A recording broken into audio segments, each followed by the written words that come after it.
Hello friends, welcome once again. In previous videos, we already started about our sixth chapter from physics, that is superposition of waves.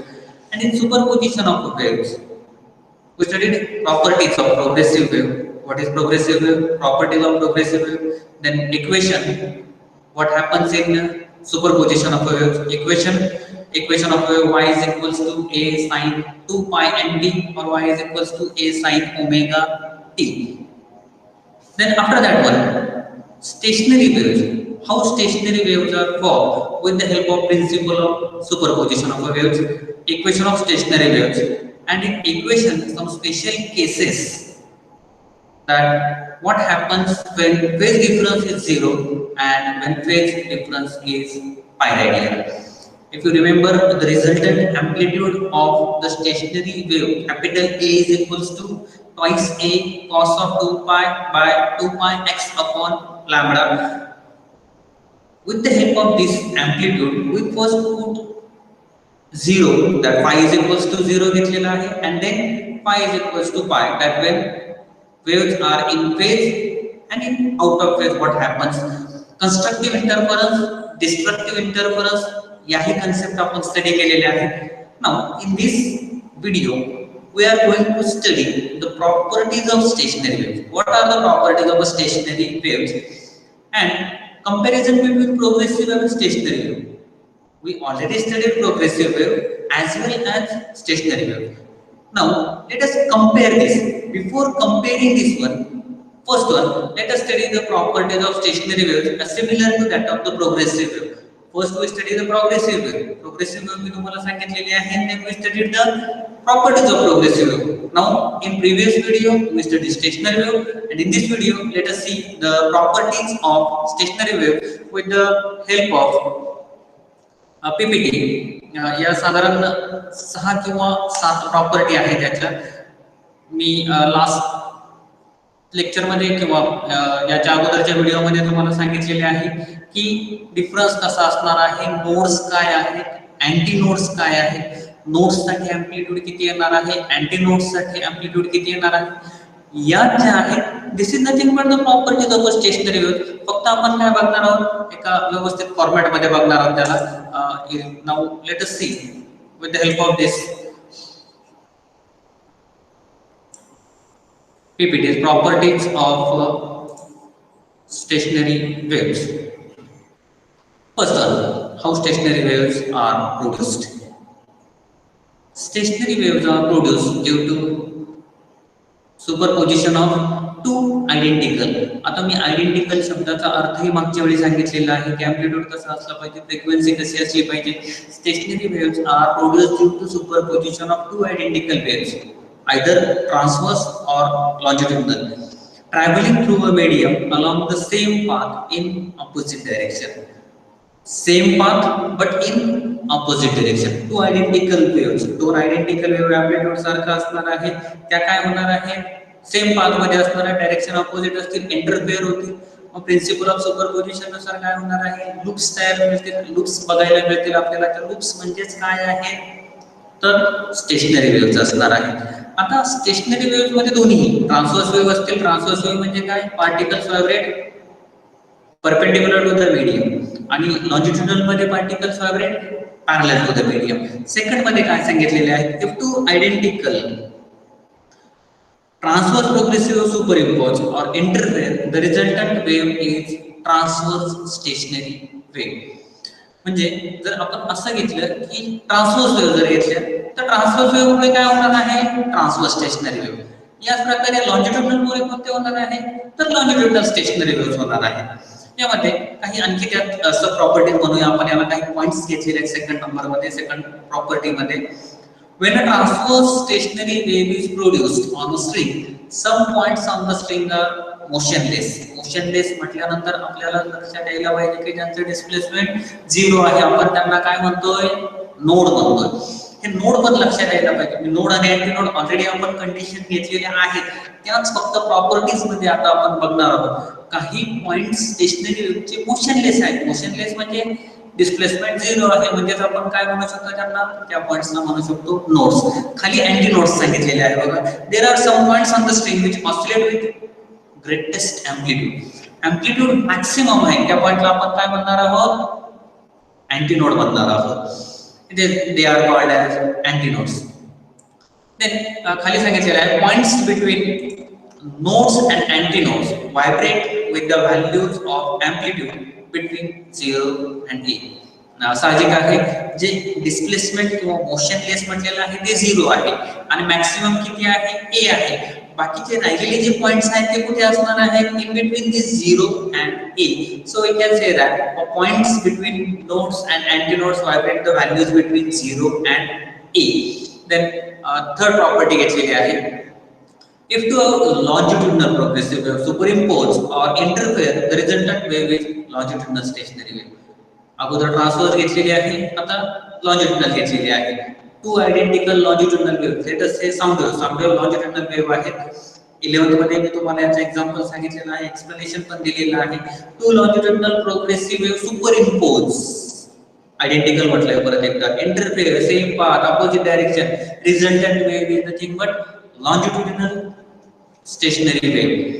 यामध्ये परत तेच point आहेत की जे point motionless असतील किंवा amplitude यांचा 0 असणार आहे त्यांना काय म्हणतात, नोड्स म्हणतात. ज्यांचा एम्प्लिट्यूड मॅक्सिमम असणार आहे त्यांना अँटी नोड म्हणणार आहे. आणि बाकीचे सगळे पॉइंट्स कुठे असणार आहे, in between 0 and a, same as that of the transverse stationary wave. इथे तेच आहे. फोर्थ प्रॉपर्टीकडे जाऊया आपण. फोर्थ प्रॉपर्टी मध्ये काय सांगितलंय, distance between two consecutive nodes.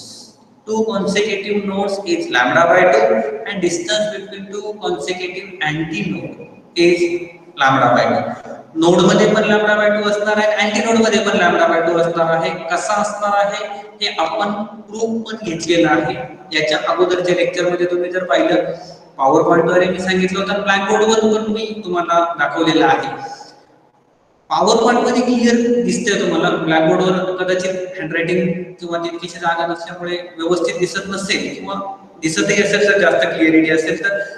But antinode आणि नोड मधला कॉन्सिक्युटिव्ह म्हटलेला आहे, दोन शेजारी नोड मधला डिस्टन्स लॅम्बडा बाय 2 आणि दोन शेजारी अँटीनोड मधला डिस्टन्स देखील lambda by 2. But nodes and antinodes are quick property of the nodes and antinodes are produced alternately. The distance between a node and adjacent antinode is lambda by 4. हे देखील मी तुम्हाला proof करून दाखवलेलं आहे की adjacent node आणि antinode यांचा distance किती असणार आहे, तर लॅम्बडा बाय 4 असणार आहे. देन पुढे जाऊया आपण. सिक्स्थ प्रॉपर्टी काय सांगते, amplitude of vibration varies periodically in space. Periodically in space, all points vibrate with same frequency. सगळे पॉइंट कसे वायब्रेट होणार आहे, with the same frequency and periodically. Then seventh काय सांगितलेलं आहे, though all the particles except those at the antinodes, except those at the nodes possesses energy. आता nodes motionless आहे, displacement 0 घेतलेला आहे त्यासाठीच. So we can say that point does not possesses energy. Other points or other particles possesses energy. There is no propagation of energy. The wave is localized and its velocity is 0. So we call as stationary waves or standing wave पण म्हणतात याला. Velocity किती आहे, तर 0 आहे. Propagation of energy not takes place. बघा काय म्हटलं, there is no propagation of energy. एनर्जीचं propagation झालेलं नाही. म्हणजे velocity पण 0 आहे म्हणून याला stationary wave किंवा standing wave म्हटलेलं आहे. And the last one, all the particles between adjacent nodes, that is in one loop, vibrate in phase. दोन लूप स्टेशनरी वेव्ह क्रिएट झालेले आहेत. दोन लूप आहेत. एका लूप मधले पार्टिकल सेम फेज मध्ये असतील, या लूप मधले पार्टिकल सेम फेज मध्ये. But if the loops are adjacent loops, then the particles of an adjacent loops vibrates out of phase. या लूप मधले सगळे पार्टिकल एका फेज मध्ये आहेत, या लूप घेतली तरी एका फेज मध्ये आहे. But if I take the particles between two adjacent loops, then they vibrate out of phase. तेच सांगितलेलं, all particles between adjacent nodes मधले दोन म्हणजे एका लूप मधले थोडक्यात एका फेज मध्ये आहे, हे दुसऱ्या एका फेज मध्ये आहे. हे दोन्ही जरी एकत्र केले तर शेजारी मात्रा कशी असणार आहे, आउट ऑफ फेज असणार आहे. या काही प्रॉपर्टीज आहेत स्टेशनरी वेव्हच्या. या अगोदरही मी तुम्हाला सांगितलं, आता फक्त आपण काय केलेले आहेत, पॉइंट वाईज मांडलेले आहे. त्यानंतर नेक्स्ट टॉपिक आपण घेणार आहोत कंपॅरिझन. कंपॅरिझन पुन्हा तर प्रोग्रेसिव्ह वेव्हचं आणि स्टेशनरी वेव्हचं. मग पुढे आहे comparison progressive wave and stationery wave. आता यामध्ये घेताना प्रोग्रेसिव्ह वेव्ह तुम्हाला सहजासहजी लक्षात येईल म्हणून मी काय केलेलं आहे, प्रोग्रेसिव्ह वेव्ह ज्या आहेत त्या व्हाईट मध्ये घेतलेल्या आहेत आणि स्टेशनरी वेव्ह ज्या आहेत त्या ब्लॅक मध्ये घेतलेल्या आहेत. प्रोग्रेसिव्ह वेव्ह मध्ये काय सांगितलेलं आहे, disturbance travels from one region to other region with definite velocity. Progressive वेव्हची डेफिनेशन असते आहे की मी तुम्हाला सांगितलं प्रोपगेट इन वन डायरेक्शन, तिथे ते सांगितलेलं आहे, it is nothing but the disturbance travel from one region to other with definite velocity. What about stationary wave? In stationary wave, disturbance remains in the region. Disturbance तिथल्या तिथेच राहणार आहे, त्याच region मध्ये असणार आहे आणि वेलोसिटी किती असणार आहे, तर 0 असणार आहे, म्हणून तर तिला स्टेशनरी वेव्ह म्हटले. इथे वेलोसिटी 0 आहे आणि in progressive wave there is some definite velocity. Then second property कडे जाऊया आपण. In progressive waves amplitude of all particles are same. Progressive मध्ये एम्प्लिट्यूड कसा असणार आहे, सर्व पार्टिकलचा तर सारखा असणार आहे, सेम असणार आहे, इक्वल असणार आहे.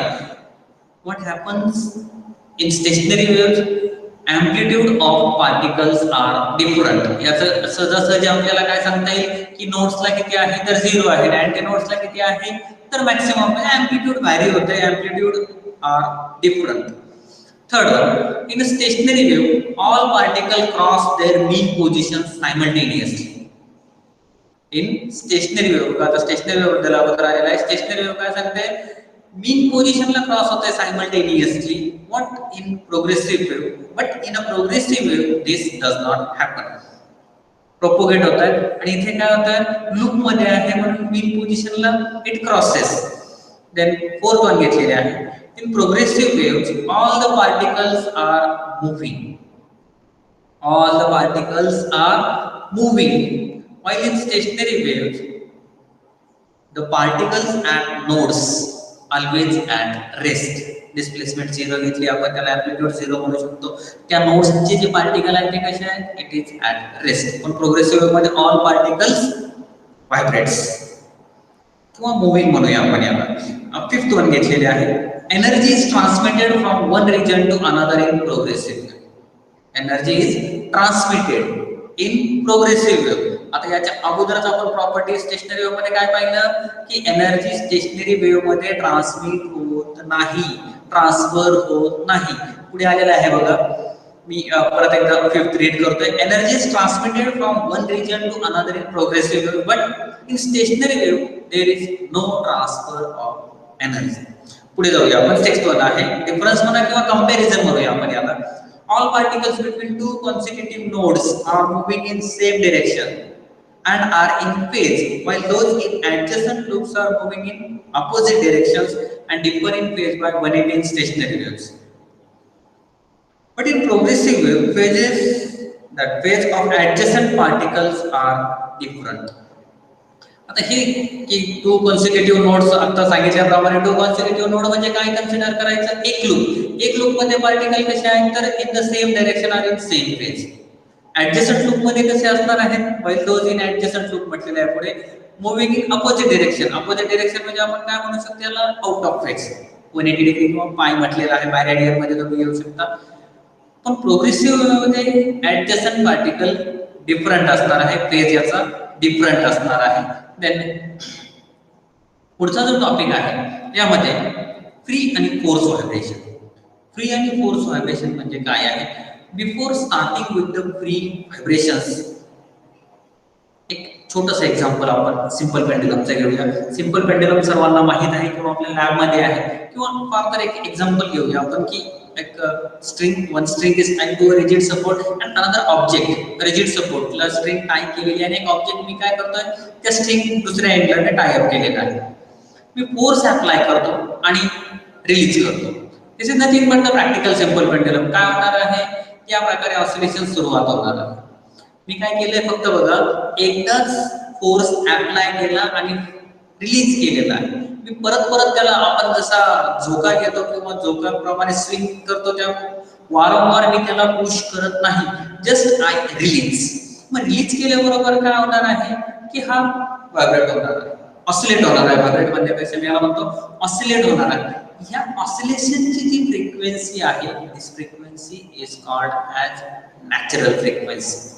आणि यामुळे जे व्हायब्रेशन्स होणार आहे, हे व्हायब्रेशन म्हणजे कोणते आहे तर फ्री व्हायब्रेशन्स आहेत. एक्झाम्पल लक्षात आलं असेल, ज्यावेळी झोका घेत आहेत, स्विंग घेत आहेत, त्यावेळी आपण काय करतोय, वारंवार पुश करतोय. पुश केल्यामुळे काय होणार आहे, आपण काहीतरी फोर्स काय करतोय, पिरियडिक फोर्स अप्लाय करतोय. It does not vibrate with the natural frequency, but it vibrates with some external frequency. आपण एक्सटर्नल फोर्स अप्लाय करतोय आणि त्या फोर्सने तो स्विंग होतो. That is nothing but the forced vibration. लक्षात येईल बघा तुमच्या, फ्री व्हायब्रेशन आणि फोर्स टू व्हायब्रेशन. आता आपण आपल्या टॉपिककडे येऊया.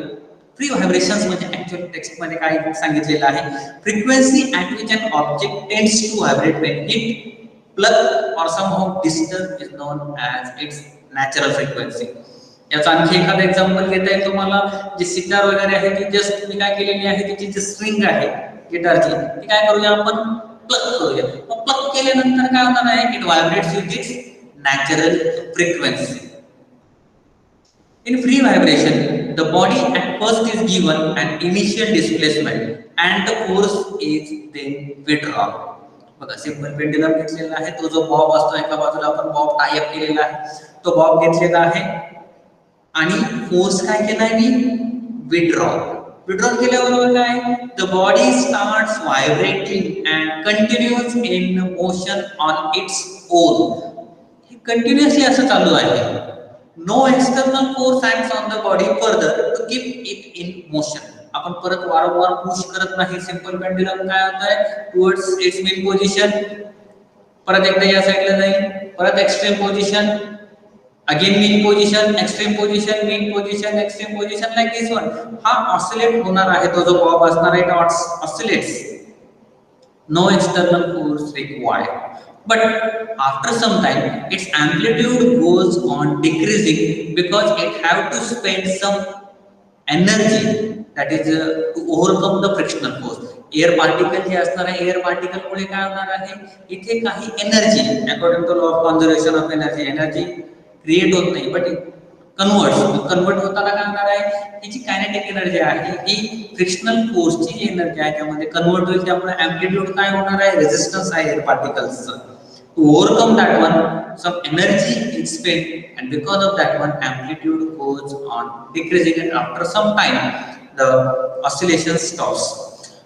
Free vibration of a system means that the system vibrates at its natural frequency. What is free vibration?